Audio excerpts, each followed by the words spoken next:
ព្រះអិនប្រែក្រឡាមកសុំព្រះនាងមន្ត្រីដោយចិនស្មងសបរកគ្មានពីប្រគល់នាងមន្ត្រីឲ្យទៅព្រៀងបាត់ទៅត្រង់ចិត្តល្អគ្មានអ្នកណាធ្វើបានបងក្រុមយ៉ាងខ្លួនត្រង់នៅតទេឲ្យធ្វើតាមខ្ញុំធ្វើមិនដូចទេព្រះវេសន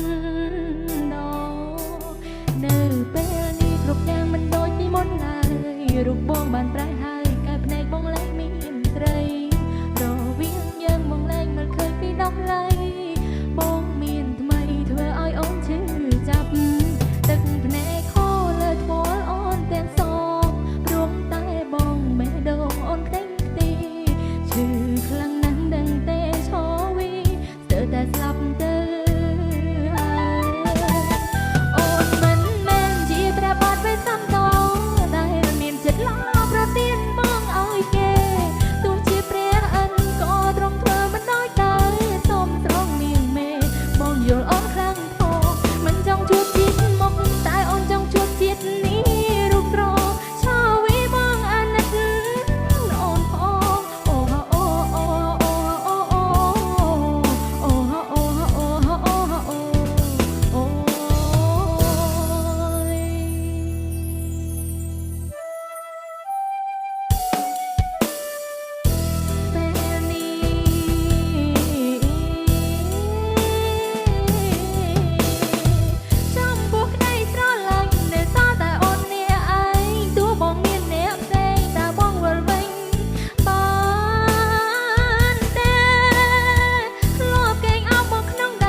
បាទវេសន្តោដែលមានចិត្តល្អប្រទានបងឲ្យគេទោះជាព្រះអិនក៏ទ្រង់ធ្វើមិនដូចដែរសូមស្រង់មៀងមេបងយល់អូនខ្លាំងផងមិនចង់ជួបជាតិមុខតែអូនចង់ជួបជា